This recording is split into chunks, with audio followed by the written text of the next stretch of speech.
Well, for all those Aussies, it was a pretty long weekend, wasn't it? The Australian Junior Championships just finished successfully there, no doubt. We'll talk about that. In the meantime, we've got it back up here again, boys. Harden up. It's round 7 action here tonight of the V8 official iRacing Supercar Championship, brought to you by RaceBot TV. I'm Brett O'Brien, with me as usual, in a different role tonight, as a Daytona 24-hour winner, Jake Blackwell. Thank you, Brenton. Welcome everyone. Yes, we're here today at Oran Park. Doesn't exist anymore, but it does here in our wonderful world of iRacing. Qualifying is 3 minutes in at the moment. Smallish field tonight due to some of the split sizes today, but we still have some of the regulars in at the moment. Ethan Griggold on provisional pole. Yeah, I think the field size is pretty small because like you said, the AEC was on over the weekend. A huge commitment by all teams, and well done to all those teams that were able to get those cars across the finish line. It was a long race for sure, and to Scotty Stevens and his crew right from the outset, really good job there, Scotty and the boys. Brock Creamer, I think, was there as well. Yeah, good job in organising that, a really successful event. But yeah, you're right, in comparison with the absolute hustle and bustle over the last 2 weeks in the cars trying to get as many laps in as they can at Bathurst last week. This week is so much more relaxed. Quality times are way down on those times. We're talking about 1 minute 6, 1 minute 7 laps here, so lots and lots of time to get their cars in order for the race and for qualifying. Yeah, a lot of time now to do more stints, maybe even another couple of stints, in fact, of doing 1 lap, come back in and get another set and go again, which we haven't seen for a couple of weeks. But actually in the weather department, the track is very hot, 52 degrees Celsius at the moment. It is a scorching track today, which will mean that tyres will last pretty much 1 lap for this quali, and they're just going to drop off like a rock. So that's going to be interesting for quali, but even for the race, it's only a 39 lap race. I'm 100% sure. Yeah, 39 lap race today, so that will also play a big part for the entire stint. Yeah, no doubt people are going to correct me, but that's about the highest track temperature I've seen, 52 degrees. That's insane. So I'm sweating just watching that. But in the meantime, like I said, with qualifying, most cars are going to get a chance to get their second lap in. Ethan Griggold. We saw the dramas last week, didn't we, in regards to making sure you get a good quality time in, with Ethan not getting a lap in at Bathurst over his 2-lap run. Started well back on the grid, got caught up in some early dramas. So Ian Ford is crossing the line now, and he's got a time 3rd position. We'll go to Mitch McLeod as well, who's he hasn't been with us much of late in the Talk Commodore here. So the car 7 tonight. Good to see Mitch back in the car. Hasn't got a time on the board yet. I'm sure he's did an opening lap. No, he hasn't. So he'll get 2 chances here, and he's on lap 1 of his run. Yeah, so as he comes over the King, turn 11:10 now. Sorry there, Brenton. He's coming down around the final corner. We should be able to see a time pop up. No, so yeah. It's unsure whether this is his opening lap or a time lap. He has crossed the line. It's a time lap, so that actually moves him up into P7 at the moment. Yeah, so the times, as we expect here, really close. Ethan Grigg got 106.572, 2 tenths or 1.5 tenths of a second behind Josh Rogers. He's getting some really good starts in this car. Again, successful himself with the TTL, Dylan Sharman, Jake Maloney. I'm going to forget someone, no doubt, in that car, in the HPD, having the overall win.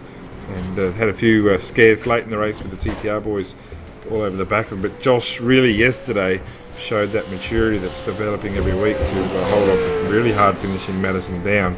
And that's no mean feat in itself. I'm thinking now, I can't see any more cars. No, Bo Cattell is still on the track here as he comes across the line, moves up into 4th position on the grid there for Bo. And I think he's trying to see if he can get another lap in here. Yes, he is. So we'll stick with Bo Cattell.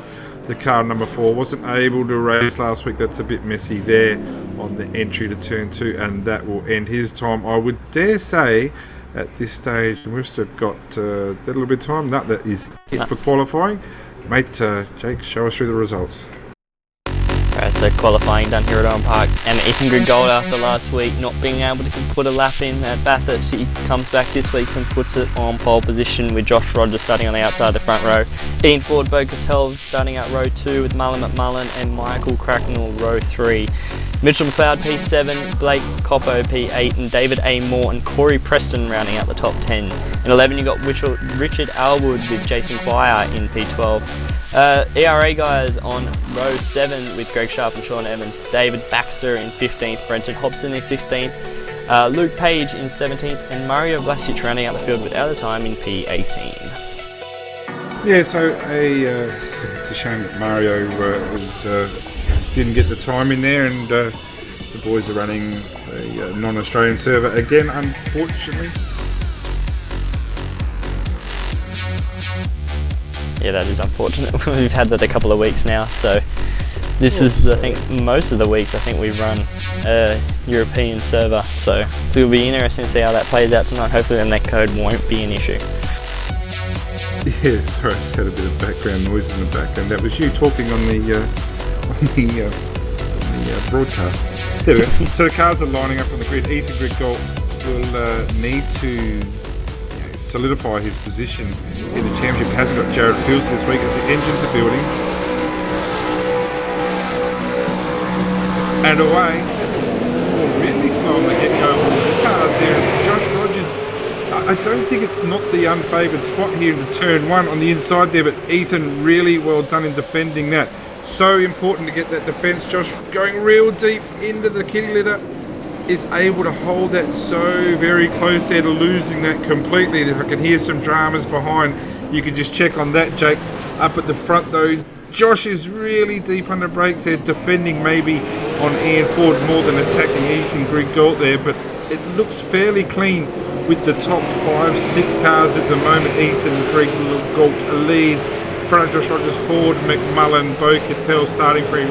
Nick Cracknell looks like he's had a pretty good start up the 1 position, and Blake Coppo also up the 1 position. So Sean Evans has had the best start. Not sure how he's had such a rocket start, but a little bit of damage it looks like to the front row of his car. So thinking there that he's cashed in on someone's misfortune.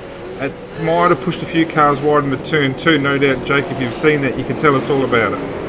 Yeah, I seen a Corey Preston running wide. I'm unsure as to who hit who and what went on there. It was a bit of a massive, just sort of every car going into turn 1 as it usually is. But I did see Corey Preston run really wide as well as Richard Alwood. So they lost a lot of ground.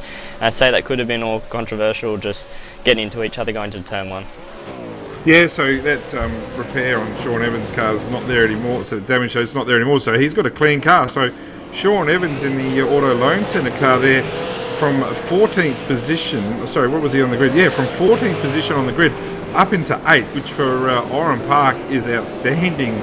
And it's a track where if you just hold your line and keep a decent race pace, you can defend here fairly well, so long as you don't get too shaky and etc.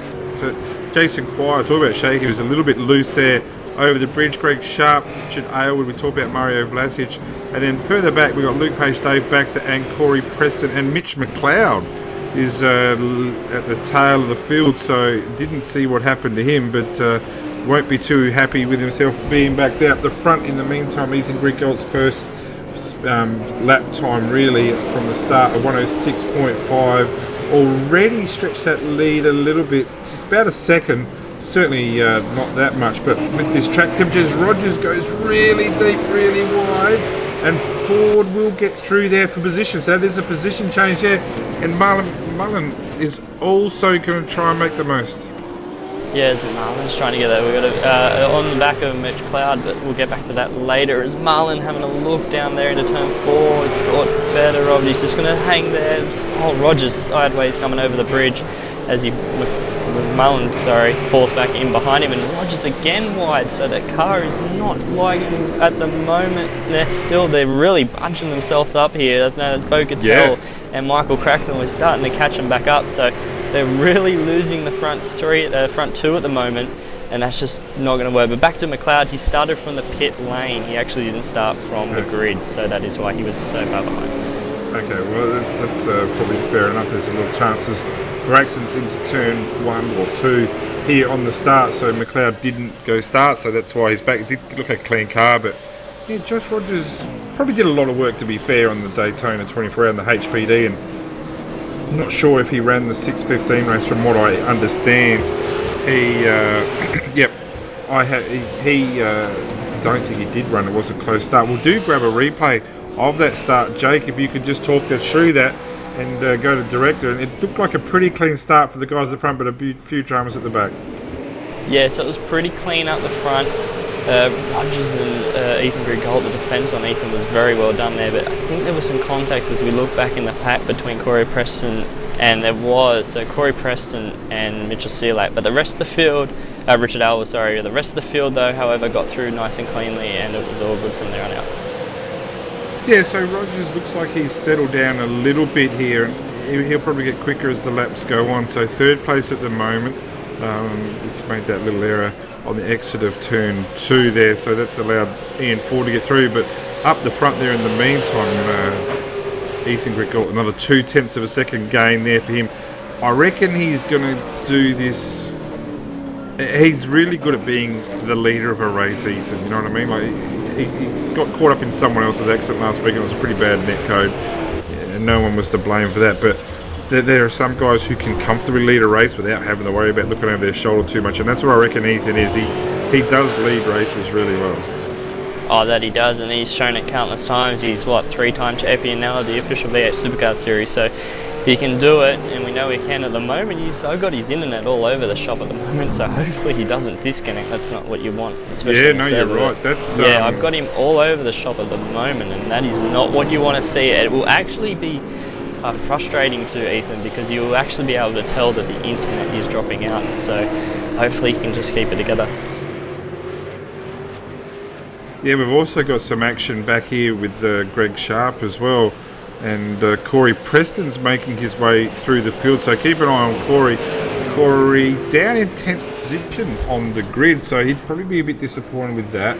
Down in 15th in the race as it stands now, in between the Demidov car and the ANZ Simworks car as well. So Corey charging a 108.6 last lap. That's 2 seconds up on Richard Arwood there. So as these guys go into turn 1, Richard already defensive here. Corey's car looks really, really balanced there. The ANZ car looked like it was bouncing around more than a kangaroo on a trampoline. And Corey's car looked really, really settled there. So I'm not sure if Corey's found some little magic setup here, because mind you, he did qualify 10th, which is probably down, but his car does look really settled. Yeah, it looks like he's got a nice race car underneath him. Might not have the quali car for the one lap, but definitely has a good time. A good car set up over the long distance, especially maybe setting up for the weather. The track temp has dropped to 50 degrees, so it's dropped 2 degrees from the start of this race, which could also play into some people's hands with setups. But yeah, he definitely looks like he's got a comfortable car underneath him, while behind Richard Alwood at the moment. Well, really, this race is all going to be about tyres, isn't it? It's, like you said, it is only a fairly short race, just 39 laps, no pit stops necessary. We can start with about 80 laps of fuel. But yeah, it's already building, isn't it? And if or when Corey gets past Richard, and there's no guarantees at all, although he's got a really, really good run here, expect him to put his nose in. No, he doesn't. Good driving by both, but again, Corey's car just looks so much more settled. But these guys, whilst they're battling away, and they've got Mario Vlasic in front of them, Jason Quire and Brenton Hobson in the meantime. Brenton Hobson, another one that was heavily committed to the Daytona 24-hour yesterday. Ran the car 200. 200 in C7s came fourth, I think they did, which is a really strong effort there. They were leading for a considerable time, got caught out with a pace car late in the race. That certainly hurt them. But there's a good little battle going on there, and good little spot fires everywhere. I'll tell you, Blake Coppo's another one who's, we saw last week, his first race back in a long, long time, and not running any livery. Well, he's in the Auto Lane Centre as well. So those two ERA cars of Coppo and Sean Evans looking pretty mint there. But just want to go back to this battle here with Vlasic. I'm not sure Mario's holding these guys up. I reckon he's just running the same times as Aylwood, but I think the Aylwood car is getting stronger as Mario's car gets weaker, so expect them to be on the tail soon. Yeah, he's definitely not holding them up. But, Corey, a little bit under brakes there, nearly locked the rears, I think. But he's all over the back of Richard Aylward at the moment. He may be having a look down here into turn 3. That he does. He's on the inside. Richard gives in the room, and I think he may be able to get that done. It's pretty hard there. You have to get it done here coming through turn 4. He's going to have it, all clear. So he's got that position done now. I think Corey Preston will be able to move up to the back of Mario Vlasic and maybe even put a move on him. Yeah, it's a good move, good driving by all, experience on Richard part there as well. Got a lot of time for Richard, and super wrapped that this is a guy who's always been active with the V8s and ran the Mad Cow team for such a long time. Mad Cow, awesome team. Never say a bad word about them. Do really well in the GT3s and also had a win yesterday, did they? Yes, in they the did. GT3 class of Daytona. So congratulations to Scotty and the boys there. But I'm super wrapped that he's in a really strong team in ANZ, and I'll tell you, I reckon he'd be loving the fact that he's got a team of genuine V8 guys around him. Yeah, it's good to see him move up into that sort of team. It's been a long time coming, I think, for a lot of people to see him be able to strive forward, and he will continue to get growing, and that he is right now as he's slowly, and like I was saying, Corey Preston as well, slowly starting to catch back up to Mario Vlasic now that he's gotten away from them. But up front, Ethan Grigault once again just doing his own thing, 3.1 seconds out in front. Yeah, he is. The battle here is building though between Ian Ford and Josh Rogers. Last time across the strike, 4 to 7.8 compared to that 7.5 for Josh Rogers, and it looks visibly closer than that right now. But like I said, it's all tyres, and I don't reckon any of these guys. Well, I know I can't speak for every other team, but I know Ian Ford certainly hasn't done much practice at all this week in this car, and I'll pretty be sure that none of them have practiced for a track temperature of 52 degrees. So lap 10 already, so this is a pretty quick race in comparison with what we've had the last couple of weeks, but this is a battle that's brewing, and there has been a bit of tension between Ian Ford and the TTL team over the last few weeks, and hopefully everything will be smooth sailing tonight. Yeah, let's hope there's no more fireworks. Let's hope there's fireworks of different sorts and some close racing, but none of the other fireworks. We don't need that at the moment. Hopefully they can just get it done quickly. But yeah, he's starting to catch him. Maybe just the tyres starting to wear away from Ian Ford. But yeah, I don't think a lot of guys would have had a lot of laps under their belts this week. I know OSR was obviously run during the week also, but with the AEC on the weekend, a lot of commitment was there. But Rogers now still starting to close it in just a tenth the last lap, and I'd say he looks like he's closing in again on this lap. Yeah, well, and also some news this week that came out as well in the V8 world, that Anthony Kernich has actually got himself into a team this week at long last. I know he's been desperate to get into the team at stages over the last year or 5, so got himself into the Angry Bad Birds team. So Mick Ham and Jason Benson, the boys there, have got themselves a new teammate there. So it's good to see Anthony into a team, and a team that's forever growing and forever getting faster. Not here tonight, it would seem, but just the news for there. Yeah, as we got Brenton Hobson with Jason Quire, that battle is starting to close. Now it's behind them. I just caught as Corey Preston has now just gotten around Mario Vlasic into turn 3, so he's got that position done, caught the back, and now he moves on up. So that moves Corey Preston up into P12. He's starting to make a move up after the turn 1 incident, and he's just starting to get his head down and move up. Yeah, so ground is being making there for sure, and his next target is Jason Quire. I reckon he'll catch JQ pretty quick, I do. 108.8 for Jay's last lap, 108.1 for Corey, so already 7/10 there, and you can see visibly that he's pulled away from Mario Vlasic. Seriously, Jay, get that man a skin, for goodness sakes. It's the same one every week. Richard Aylward just dropped off the back a bit here of Mario, and then same with Dave Baxter, Mitch McLeod coming through. Greg Sharp must have made a mistake, I'm thinking, because he's certainly dropped a few positions. That car's looking really, really taily and awfully slow at the moment. I think he might have made a mistake. Corey Preston's off at turn 2, sorry. I don't know, he is, and that hard work that he's done, is Rich going to get through? Yes, he did. So both Mario and Richard are able to get through. So all that work that, qualified 10th, dropped to the back, worked his way up again. up into 13th, I think it was, and now dropped himself down again. So, what are we doing? Lap 12 now, so he's got to do all that work again. He's not going to be real impressed with himself, and he's got Dave Baxter, who I know is always fairly fast here, and he's in the Redback Racing Ford Falcon there, the car 18. Watch out for him to make gains as well, now that he's up and away. 108.5 last lap is very comparable with Mario Blasic, 109.3 in front of him. Yeah, so that I know Corey Preston will be gutted with that. He just got all that work done getting past these two in front of him, and now he has to do it all again. He's on the back of Richard Elwood now down the front straight. He may be able to have another look going through turn 1 too, but yeah, he'll definitely be gutted with himself in making all that ground up. But he's right on the back of Elwood now, and he's just going to sit behind him, so he's just going to be patient and wait for his move again. Yeah, talk about up on the back of Josh Rogers has made that ground on Ian Ford. Still not quite there yet. Both times very comparable. Last lap of 107.7, as was Martin. All three cars running identical times, as was Ethan Grigol. So close enough to a 107.7 that makes no difference. But Ethan's done the hard work early here. He's out to 3.8 seconds up on Ian Ford holding down second. But Marlon McMullen here in that super cheap car in 4th place as they round the last turn here. So the exit of lap 13, about to start lap 14 now.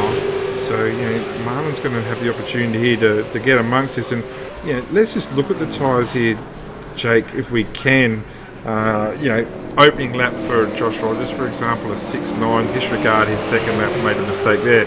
But already floating into the 7s. You got those 7.4, 7.2, 7.44, 7.5, 7.6, 7.8, 7.7, and now he's in the 8. So you can see that the tyres are slowly going up. And that's not just with him. That's all the guys. You can see that their times are just getting worse and worse. And don't be surprised more than the races that they're into the 9.5s. Yeah, and that's the thing. That's lost now over a second of lap time just after 14 laps of running and the tyres are already starting to give away. So that's just, it could be in the 9s, but back on the backpack here between Corey Preston and Richard Elwood, he actually got the move done again going through turn 3. So he's got that one done again. Now he's going to work his way back to Mario Blasic and hopefully get that move done. Yeah, he will. So like I said, it's another look at this. Mick Cracknell and Bo Cattell. Actually, we'll stay on here. This is for positions 5 and 6, and Bo Cattell's made a lot of ground on Mick Cracknell of late. Both lap times identical pretty much last time, only because of their track position right now. But good battle brewing here, so it's good to see Bo Cattell been away from the series the last few weeks, but great to see him back in this car, in this team. The Eaton livery looks absolutely awesome, and real deep there by Mick Cracknell. Really going to be hard to defend if he keeps doing that all day. He loses just that little bit of drive and missed that apex quite bad there. So pressure on that SDC car, and Cracknell has driven pretty well of late, and he's shown a pretty good clean set of hills lately, but certainly under pressure from Bo Cattell tonight. Yeah, Bo is definitely starting to apply that pressure. They definitely were very close down into turn 3 that last lap by just then. So he's on it now. He might be able to get another run down the front straight and have another look going into turn 2, but he's just going to sit behind him now, coming through the final corner, turn 12, and just get a nice run. But yeah, the gap's closed now. He is all over that rear bumper of Michael Cracknell. He's going to harass him all the way to this finish until he gets that job done. Ooh, it just looked like Bo just clipped the wall there. Oh, I don't know whether he did, but he's sideways in turn 1. On my screen, I know we've got the American server and there's lag and netcode and everything else that we get thrown at, but geez, it looked like he just clipped the wall there, and he's got that little bit of damage on that front right there, just to almost verify what I've said there. So he's really deep there. Break. So that's that little bump. We saw that in the midweek race. There's a little bump just here on the entry there. Really unsettles the car, and I'm really sure that's what Bo Cattell's just hit there. The rears get really light, and and that's what happened. Just that back end kicked out, and he went that little bit too deep. So he'll recover, and that car does look a bit damaged to me. I've got my producer saying it looks fine, but on my screen it's damaged. But he'll cross this lap here, and it'll be fine again, we hope. And that little mistake has allowed Blake and Sean Evans. And Sean Evans, did a great job getting through that grid to start with, from 14th up to 8th, but he's actually been able to maintain, if actually extend that lead that he's got over Dave Moore and Brenton Hobson and JQ. Sit himself down here on the main straight. How we've got Corey Preston and Mario Vlasic side by side. Yeah, he's on the inside here. I'd say Corey or Mario, one of you's got to back out there. Yep, Mario backs out going into turn 1. That corner you do not want to try and go too wide into there. It is very scary going through there too wide. And so Corey gets that one done. Now he's got Jason Quiet to start making inroads on again, and it's just going to be whether he can keep it now. It looks like his car is so settled at the moment that he should be able to make it up. But yeah, little mistake, and we've seen it happen to Bo Cattell that last time by. So, and also he has no damage on my screen, so the car looks fine to me. I didn't actually see him hit the wall. Yeah, and Mitch McLeod's joining on the tail here with Dave Backs as well. I already talked about Dave and the Redback Racing team previously. The Secura Safe car there, looking absolute mint with that paint job. But like I said, Dave just loves this track. Started 18th. He's the lowest rated driver in this field. So any position above 18 is a plus for him. And up into 15th at the moment, he's got Mitch McLeod, Greg Sharp, and Luke Page behind him. Up the front in the meantime, Ethan Griggle hasn't actually extended that lead over the last few laps. 107.9 last lap, comparable with a 7.8 and an 8 flat for the Ford Rogers car and an 8.2 for Marlin. So there are only little gains here and there, and we're at 18 halfway through the race already. But you never know, these tyres, if they drop, they might drop away pretty significantly and pretty quickly. Yeah, that's the thing, and also Rogers is losing a bit of ground, not a lot, but a couple of tenths here and there. He's losing to Ian Ford at the moment, so he's actually lost a bit of ground there as well. But yeah, the tyres are just the major part of this race. The track temp is still now 50 degrees, so it's just how long will these tyres last? They'll last the entire stint, but what's the drop-off going to, like you're saying? We could easily be in the 9s by the end of this stint, maybe even the 10. It's going to be pushing, but it depends on how hard you work the tyres at the start. And that's one thing Ethan, we know he can control the race. Hopefully he's controlled and kept his tyres to the nice considerable wear at the moment, because if you work them too hard to try and open that gap, it may come and hurt him towards the end of this race. Yeah, we'll just have a look at something there. Josh hasn't gone away though, has he? It's all going to be about tyres in the second half of the race. Like I said, 52 degree temperature and humidity 81%. Even the wind's fairly strong at 19, 20 k's an hour, so everything's pushing towards fairly slow times. I think midweek, I saw Brett Cananzi, the SDRT driver, get into the low 104s in pretty much perfect weather for getting some speed going. So that just shows you what the weather can do. We're talking to the really good guys here are touching the 108s at the moment in comparison to the 104s earlier in the week. Yeah, it just shows how much the weather can play a massive part on the car and the tyres and how much grip you can get out of this car. But as we move back to P10, we've got Brenton Hobson and Jason Quire. Quire is now all over the back of him, coming through the flip-flop over the top of a 10 and 11. Oh, he got on the grass. Jason going down into the final corner, runs a bit deep into the brakes, but Hobson was loose on the exit. All the cars sideways, but behind them, Corey Preston, once again, he's starting to catch back up now without a mistake. But yeah, these two are right on at the moment. What if there was, real deep here, real deep. Geez, he did well to bring that back. If their rear tyres weren't hot before, they are overtime cooked at the moment. Yeah, just such an old track, this one. And geez, Jake, maybe before you were born, I remember watching all of the cars spin around here. It's a housing estate now. There's a bunch of houses on it, and a real shame that the Australian V8s lost this type of track. These small little technical tracks, bit of a go-kart track. I know some people absolutely love it. I know Rich Hampstead, he's a big fan of this track. It's one of their first or second favourite track. And there's some like me who absolutely despise it, but it's still got its character, and it's great to see the cars back this season. Didn't race here last season, but awesome to see him back. Yeah, it's good to see him back, and I'm another one of those people that despise this track. I don't like it at all, but I actually was one of the last people to go and see, or I was there at the last event that the V8 track there, so that's just where it's able to see the difference in where it was. It used to be a great track. I wish we could still have it with the new generation cars, but we get it in iRacing world. So, but Corey Preston, catching these two. We caught them by about half a second the last lap with their little battle that's going on, so you'll definitely be starting to close in. Yeah, he is. Corey's certainly making the gains here, and yeah, so just see if he can keep his head here and just get the job done. As JQ really wide there, so encouragement already for Corey being behind. Yeah, he's Corey in quiet, just runs a bit wide there, but up front, like up in the middle of the pack, sorry, I have Bo Cattell has lost a spot to Blake Coppo, so I don't know what happened there. He was behind Michael Cracknell, I'm unsure as to what's happened there, but he has dropped behind him there. Just thought I'd update on that.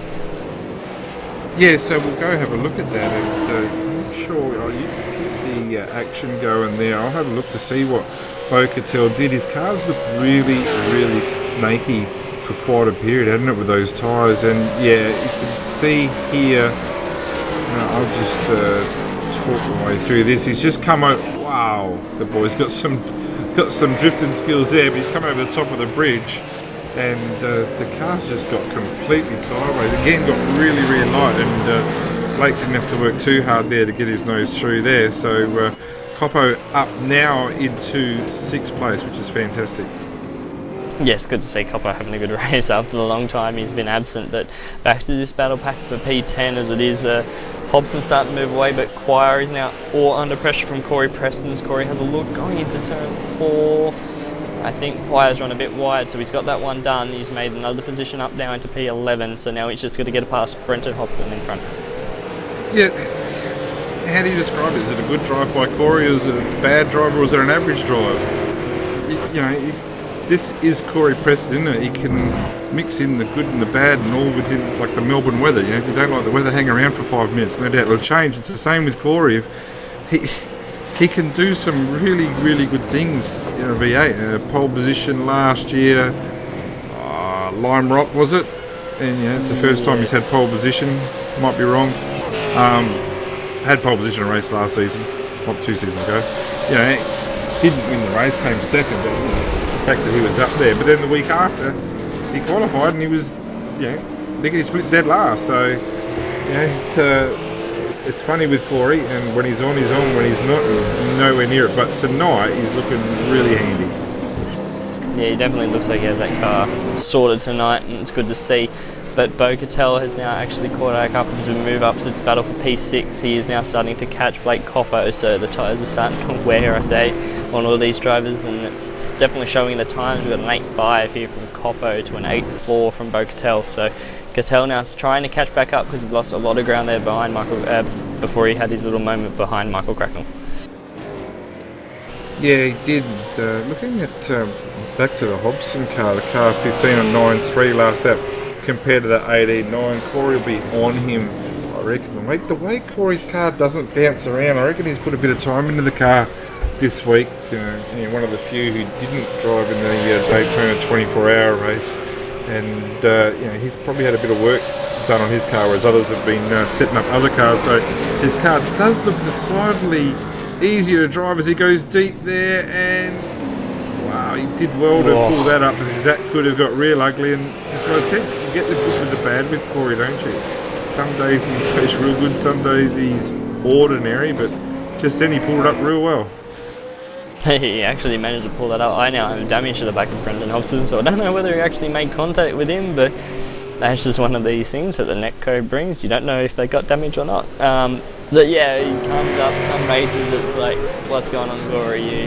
You're making a little bit of mistake here, there and everywhere, and sometimes it's just, let's just go flat out. You can drive brilliantly like we've seen 2 seasons ago, I think it was, a season ago, wherever it was, but he's definitely on it tonight. He's just mixing it up with every other bit that he has. Up the front, in the meantime, we'll stick with that, but just as an update, at the front, the Ethan Grigalt car is 4.2 seconds ahead of Ian Ford, 5.1 seconds ahead of Josh, so just a 9/10 between those two, but Ford did take 0.3 of a second out of Grigalt that last lap. But there's battle here in the meantime. Richard Arwood's certainly been amongst it tonight, as he's got Dave Baxter and Jason Quire. We talked about JQ before. Mitch McLeod has cashed in on all of those guys and got through. So good job by Mitch McLeod tonight, starting from the pits. Do not know why. That's his prerogative. He can do that, but he's worked his way through the field. up into 13th at the moment. Mario Vlasic in front, but behind him, Rich Arwood and JQ just getting a little bit edgy here at lap 25. Yeah, well, the times are starting to now dip into the 109s for a couple of people, so this is where the times are starting to drop off and fall off is what the tyres are doing. So this is where it's just going to be who is just going to be able to manage those tyres the best towards this end of the race. It is lap 25. We are working our way towards the end of this one, but as the tyres drop off, they just drop off considerably, especially with this car. Around here as well, the bumps, the undulations in the car, you got to have a car sort of like Corey Preston's at the moment that's riding those bumps nicely to be able to counteract all that wheel spin that you'll be getting in the car. And Bo Catel's decided that Bitchman's not good enough for his car. He's decided to do some rallycross action there on exit of turn 2. Got completely on the grass, and instead of other drivers trying to back off and bring her back, I think Bo's having a bit of fun here. He's just sunk the boot and tried to drift his way around the outside on the grass. Hasn't worked for him, but no doubt he had a bit of a smile on his face. But he's dropped a couple of spots, so Dave Moore has got through, and Sean Evans continues his excellent work from 14th now up to 7th, and that is a clean car. So hasn't been any dramas for that Evans car tonight, so that's a really good job by him. Dave Moore has, we haven't spoken about him much at all. The SSR car there, started 9th, moved up to 8th now as a result of that. He haven't seen Dave much at all. Might have been in a second split or something over the last few weeks, but it's good to see him back. And Bo has, not sure what Bo's done there, but he's now on the wrong side of the fence going down the main straight. So Bo's whatever tyres Bo has had left, he's got Corey Preston behind, who has already got through on Brenton Hodgson. So let's keep an eye on Bo Catel versus Corey Preston here. Yeah, I think Bo's put rally tyres on at the moment. He went rally crossing and he's just gone around that corner because they're around the tower and may as well just add an extra corner to the main straight. So yeah, Corey Preston got the move done on Brenton Hobson coming over the bridge the lap before. Now he's going to have Bo Catel in front of him, who I don't know whether he have any rear tyres left, doesn't look it. So he'll be right on the back of him, and depends on how quickly he can get around him. Who was it? Actually, no disregard, I know who it was. It was a fella last season, and I'm not sure why you feel like you need to do this or how you have the patience. That someone just kept on driving until their tyres literally blew up. It was like they just sat there spinning the wheels during practice. I'm not sure why they did it, but I wonder how far Bo Catel's tyres are gone here, because he's working that wheel really, really hard. Like I said, this guy's he's a bit of a favourite of mine when it comes to car handling, and I know he's spent a bit of time on the grass tonight. No, Corey, not that grass. But he's doing a really good job in regards to having a bit of fun. There's no doubt about it. Dropped a few positions, sorry, Corey. But yeah, at the moment, this little battle's going to intensify with Catel and Preston. Yeah, it's going to intensify, as well as the battle between David A. Moore and Sean Evans. So that battle has intensified. I think Sean may have had a little mistake because he did a 110.1 the last lap to a 186 from David Moore. So Moore was a bit sideways behind him just then. So I think this has just been a little bit of, I think there's just been a little bit of lap traffic that they're going around. But yeah, which it is. There is just going around some lap traffic, the leaders at the moment. Yeah, Luke Page in that's the SVG car for this year, isn't it? The car 17, the Red Bull paint there that Shane will be running in the in the V8 series. I think, not sure how Shane went in the Daytona 24. Jake, you probably know more than I would about that. I know he did an outstanding drive at some stage to get from way back to be in the class lead, but I did hear rumours that there was a rear damage to his car. I have no idea how he went after that. Maybe you should know more.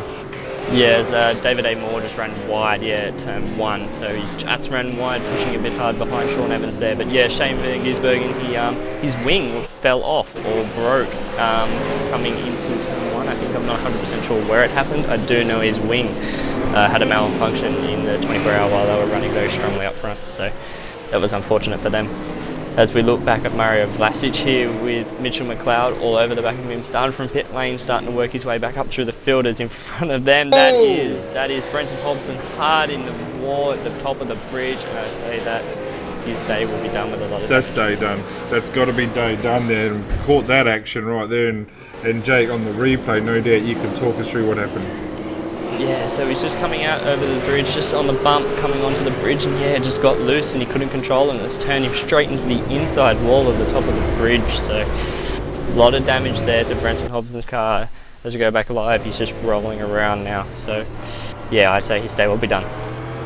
Yeah, so the All-Stars Motorsports are struggling tonight with Bo certainly getting a bit light at the end there, and Corey Preston's already through. Like I said, with Corey's car, it just looks so balanced. And you compare the Corey Preston car to the Bo Cattell car, and Bo's going to be working up a sweat. I'm not sure Corey's going to be doing that much at the moment, because that car looks like it's on rails. Albeit, let's be honest, he's still a long way behind. He's 37 seconds off the lead.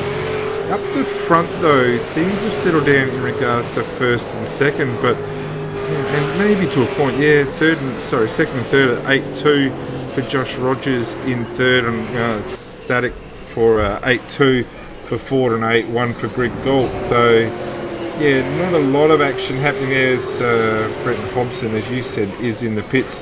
And what have we got here? Blake Coppo through. Can't see Sean Evans. I'm not sure if he's there or not. Yeah, there he is. So still up in the 7th for Sean there, and Dave Moore, who just went off. We saw that last lap, just that little bit wide, dropped back that amount of time. He's now 1.6 seconds off the back of Evans. Yeah, so he's really sideways as Cattell as well. It's just they were both sideways coming over the last time, and that's just where they're at the moment. Their cars are very taily. And it's just the field, up front, definitely just spread out a bit. Ethan Grigol is really running away with it, but he's just conserving that gap. And as well, I think Rogers, it looks like Rogers has gained some time this lap. I'm not 100% sure, but 40 may have had it. No, he gained 10th out of that. It just looks like the gap is so much smaller than what it is actually on the timing sheet. So that's my bad, guys. It looks really small compared to what it is in the sheets, and I think that's just the track also giving it the illusion of it being smaller than what it really is. Yeah, and that's the thing. Like, we said that the times are going to drop off. They haven't actually dropped off as much as we thought, but an 8.3 compared to the comparable 8.4 in front last time. So there's a bit of drop off there. But Josh might catch Ian, but then it's so hard to pass here, isn't it? It really is. So at the moment things are fairly static, and for our championship contenders with Eastern McGold up in front here, I don't think the strength of field's going to be that high tonight. So I don't think there's that many points on offer, sadly, for these boys tonight. Jared Filsall not here, as we know. Bo Cubis not racing either, so strength of field will be down on its usual thing. But these are points that are they're free points. You still got to work hard for them, but still getting some points under the belt. Yeah, and that's sort of what some of these drivers will need, especially Ethan after last week, just drama at Bathurst. Didn't even, I think, complete the first lap. It was just trauma for him. It sort of wasn't what he wanted to do for this season, especially with Jared Filsall going on and taking that win after a hard-fought battle with Josh Rogers. So it's definitely just what he wants to do, run another race. This will definitely build his confidence towards next week. So if he can keep this up, he's doing a good job at the moment. Not long to go, only about 5-6 laps to go, and he should be able to bring it home from here. As behind him as well, the gaps are just sort of steadying out. 8.2 for Rogers, and Ian Ford running 8.0, so that gap has started to open up behind them. But behind those guys in Moore is starting to catch back up to Sean Evans. So after his little off at turn 1, he is starting to claw his way back. He gained 3/10 that last time. Should be able to catch him in the next couple of laps and maybe have a late lap pass, depending on how quickly he can get to the back of Evans. Yeah, you've got to get there, don't you? Certainly showing a bit more pace. They do have that lap car in front of them, Luke Page, so there's potential there, but we lap 33. Dave's got his car set up pretty well again tonight. When we do see him, he always does do a good job. Ex-Multi 21 driver, I'm pretty sure. So with that demise of that team, I know ANZ picked up a couple of the Multi 21 guys. TTL picked up one of them as well, I'm pretty sure. So with the demise of Multi 21, these guys are scattered all over the shop as well. All Stars Motorsports picked up one. SSR. So they're all over the place now. But They probably need a bit of separating for a while, let's be honest. But but now that they're in these more accomplished teams, gee, they're showing their potential. And that's exactly what they've been doing.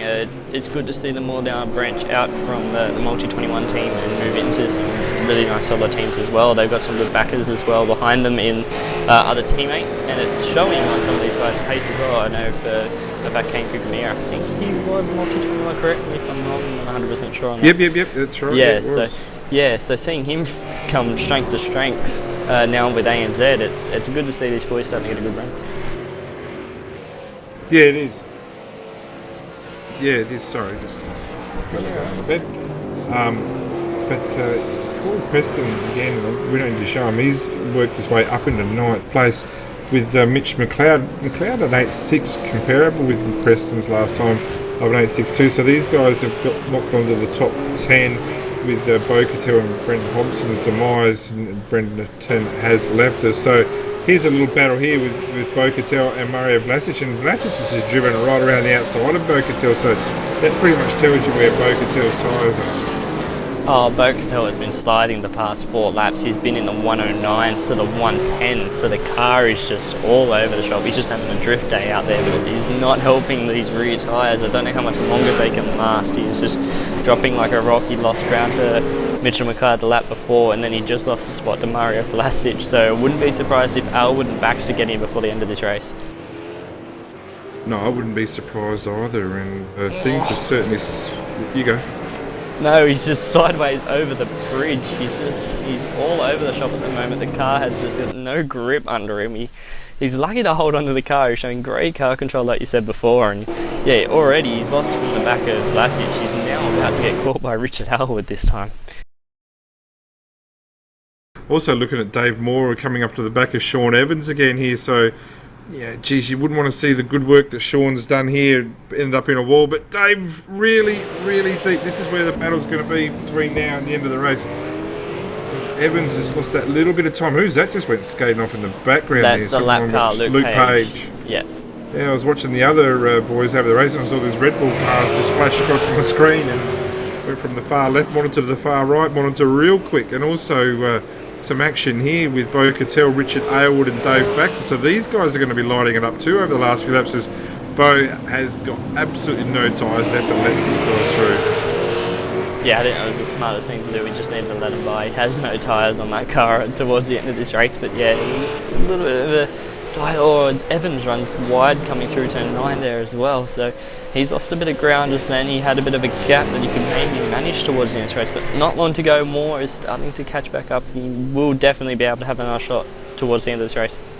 Yeah, so 3 laps to go, and these guys are going to be racing to the end here. Jeez. The way these guys are exiting that last turn, there's not a lot of tyres left on them at all. So as they enter lap 37 here, this is where Moore was so much deeper under brakes than the Evans car in front, and again just makes that little bit of ground there, but this time was able to keep his momentum out of the turn, so that'll keep the pressure on for the rest of this lap, I'm sure. Yeah, he's just going to apply the pressure for the entire lap here as he comes around turn 3 there. Lost a little bit of ground with the traction. That's one thing where Evans, if he can get the power down nice and steadily, he will actually be able to get a gap here, especially if Moore being the car behind you, pushing as hard as possible. You may make a little bit of an error just trying to get on the gas a little bit earlier than the car in front of you to try and gain that little bit of ground. He could be doing that, but it's it's all going to come down to the last lap. Yeah, it is. Yeah, it's been a quick lap race, isn't it? Which is good because I've got to go to workshop. I've got a 2-hour drive in front of me as soon as this is finished. So I won't be doing any interviews tonight, Mr. Director, and Jake will handle all that as you need. But as soon as the race is over, I am done. So let's go, boys. Let's get quicker here. So lap 38 now for the Evans and David Moore car. So we've only got laps 38 and 39 to go. So just over 5Ks of racing here on this 2.61K track.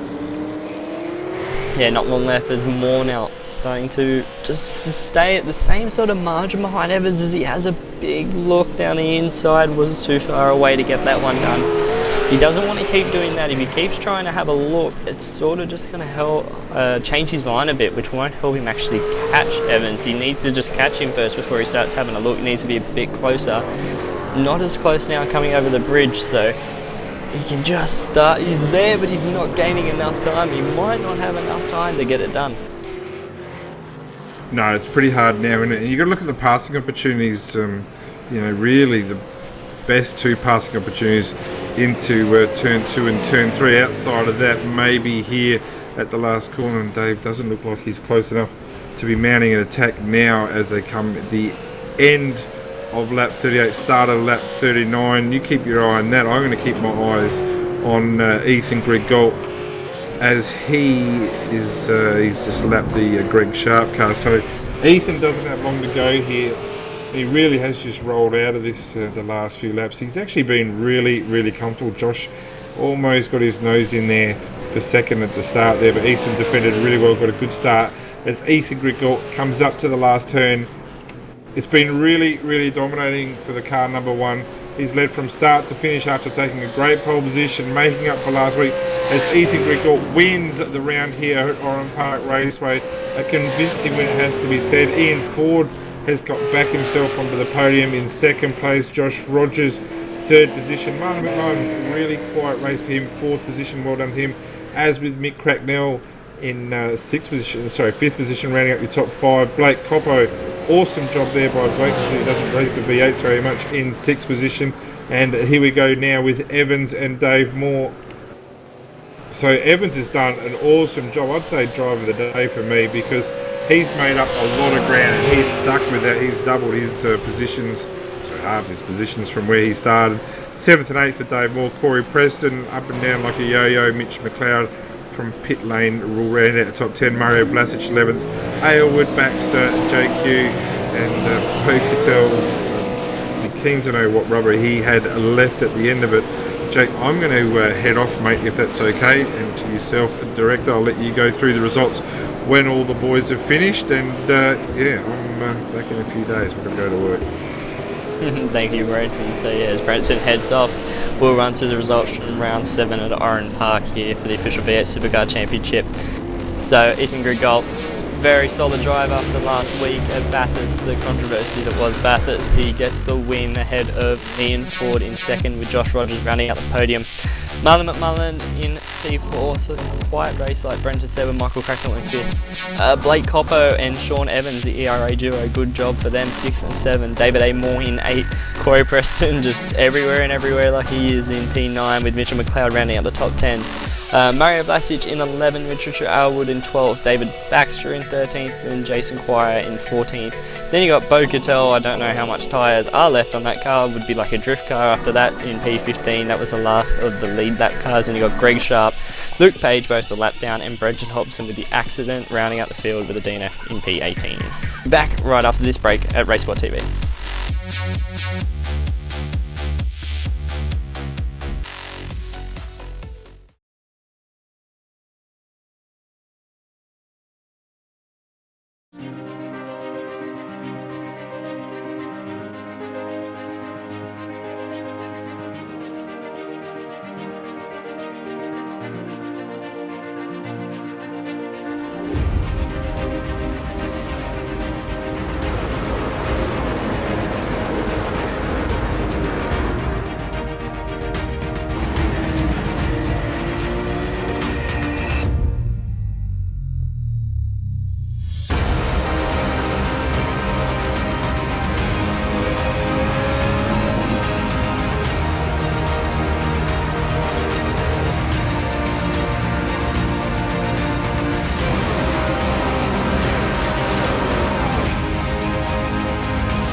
What a move. Truex in the outside, contact made. 56 slides it at a 4. Who's going to be at the stripe? Dead even, give it to Ryan Truex. Truex is your winner over Tandy.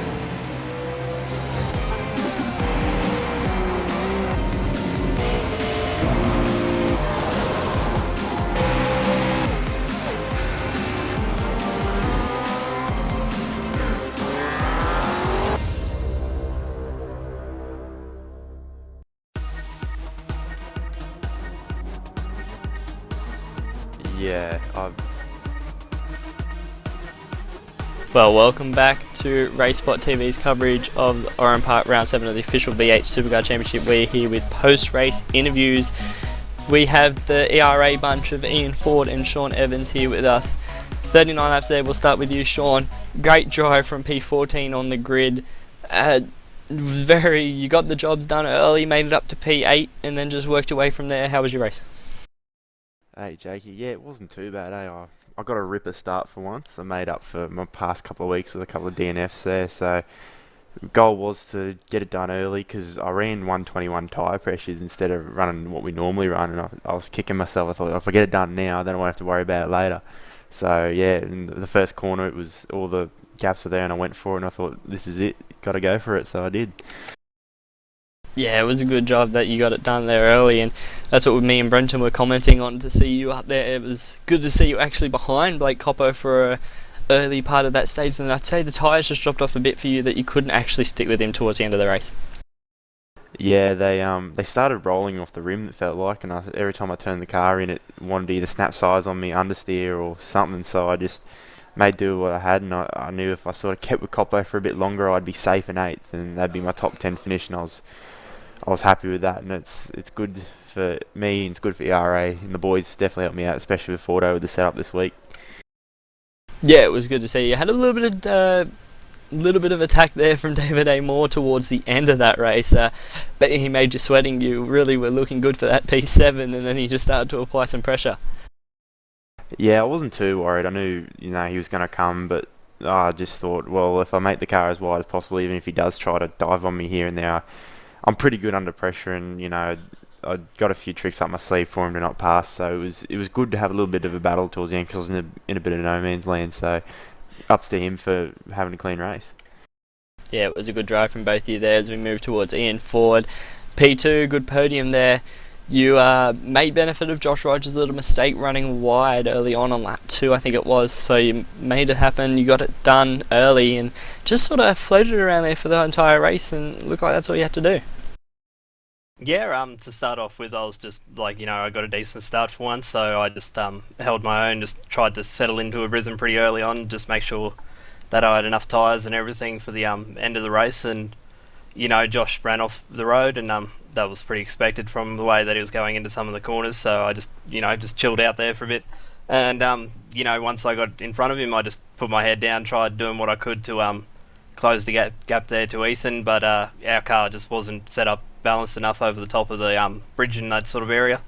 So just started saving the tyres, made sure that if any attack did come from the rear, that I was completely ready with like fresher tyres, and I put my head down trying to get a fast lap at the last lap, and it was still pretty grippy, so pretty excited to have a decent Maverick Welding car tonight, and finishing second is a good move for the championship. Yeah, it's a good drive. Yeah, Ethan was just in front, and I think that was it. You guys were sort of making around the same pace, so that was sort of the thing. Next week also, you guys move to Zandvoort. I know that's Zandvoort. No, Circuit Zolder. Sorry, my bad. We've already been to Zandvoort this season, so we moved to Circuit Zolder. I know 40, you'll actually be able to do some more laps this week, so we'll go with you. What are you looking forward to for next week? I'm looking forward to jumping that big chicane. That's always a pleasure to launch these cars as high as you can, and hopefully grip up and you just put your foot flat on the exit and keep going. And just want to thank you guys for doing the broadcast, Brenton, Jake, Hugo, thanks for that. And I got told I should give a shout out to Bo Cubis. He came out from under his rock and did 0 laps practice and finished second before, so that's a pretty good achievement. Yeah, shout out to them. And Shauno, do you want to shout out to anyone as well while we got you here? Yeah, I'll give a shout out to Sully on the weekend. He did pretty well, even though he came out in the final not very well. Shout out to you, Jakey, for your great commentary, and all the boys that race spot in Brenton, the ALC car, for being an absolute ripper, even though it felt a little bit average. And yeah, just looking forward to next week putting in another great result. Alright, thank you boys. As we move now towards Michael Cracknell P5. A little bit of a no man's land there for most of the race there, Crackers. You did have Bo Cattell early on, but then I think you just wanted to go drifting mode and burnt the rear tyres off that. So how was your race from your point of view? Hey Jake, Hugo. Yeah, pretty quiet once I got past Bo. It was just a case of trying to maintain the gap to Blake after that. So overall it was an alright race, but it wasn't the most exciting. So it was an alright result. I'll take it. Yeah, it was just sort of one of those results that you'll take. Yeah, not a lot much going on. I know the ERA boys' tyres and that with the temperature was a big thing. How did you guys cope with that? Especially, I know Ethan looked like he coped really well with the wind, but you were just sort of hovering there, just making sure you got the pace done. Yeah, I struggled with my tyres pretty much from about lap 10, I guess. So yeah, I just just tried to conserve it and keep it on track and get it to the end. So Ethan's pretty quick already. Yeah, he was definitely really good. Next week you guys move to Circuit Zolder, as I'll get it right this time. So I know you boys will be definitely keen. You and Ethan will most probably be there. You're going to be there, Crackers, and should be able to do a good result. Yeah, I don't mind Zolder. It's one of my better tracks on the calendar, I think. So looking forward to getting there. Yeah, anyone you would like to shout out before we let you go? Yeah, just everyone at SDC. Marty, particular, I know he's off crook at the minute. He helped us do the 24-hour AEC on the weekend, and he's feeling a bit worse for it. He did an all-nighter on Saturday night. So yeah, big shout out to him and everyone else at SDC. Yeah, well done, Crackers, on 5th position as we move now to Marlon McMullen. P4, another quiet race there, Marlon. You were just sort of holding your own. You were at the tail of Josh Rogers and Ian Ford for a little bit, but then I'd say the tyres just started to drop off and you couldn't keep the pace with them.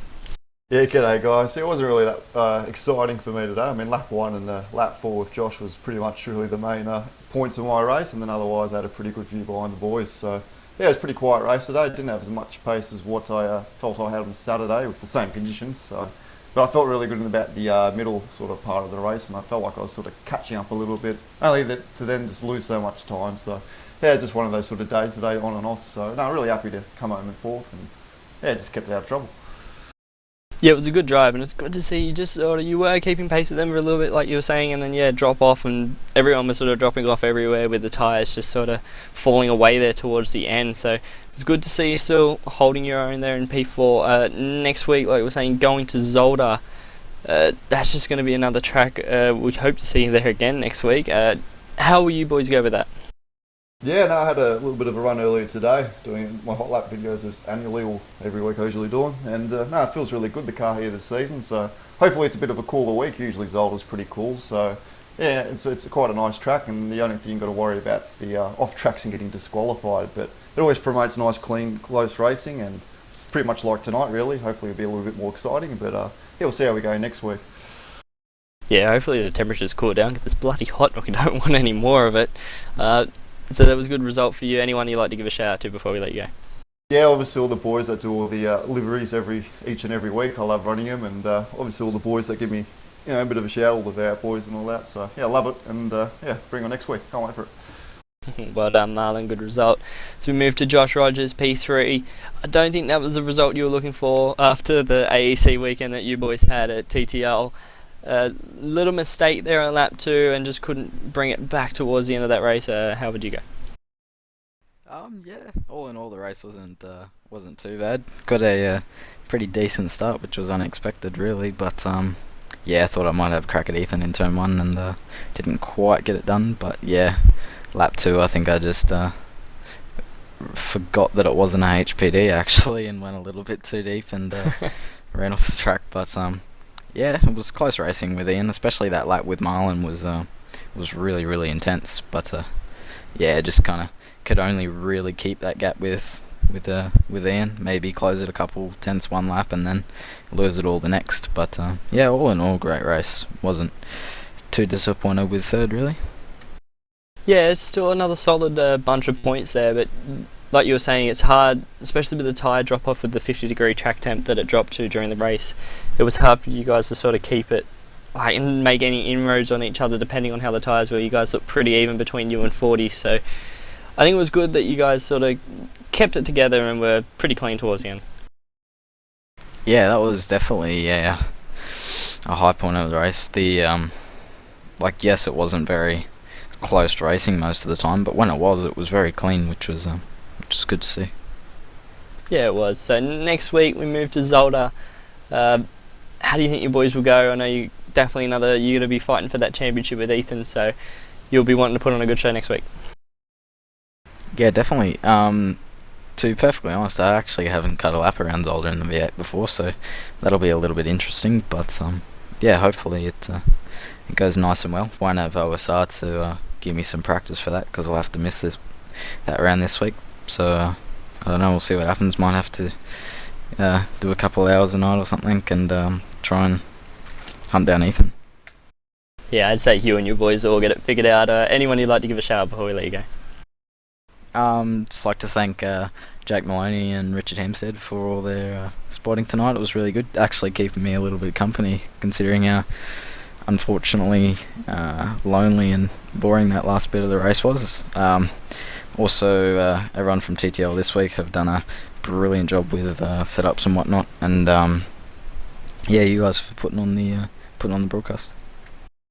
Yeah, I got to congratulate you guys as well. Great result in the AEC Championship. That was good to see you guys get that win. It was well deserved, so well done on that, boys, as well. As we move to our winner tonight, Ethan Grigault. Another solid drive there from you, Egg. It was very clean. You just got the job done, got away early from the attack from Rogers and just held your own from there on out.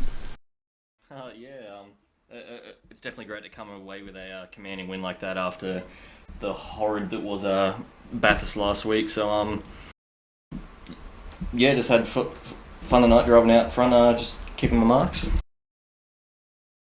Yeah, looked like after last week it looked like you needed that result. The result was well deserved, and I think that was what you needed to bounce back as we look forward to next week as well. You sort of just held your own, was clean the entire race, didn't have anyone to bother you. And I think that would have helped you as well move forward after last week's just catastrophe that was Bathurst.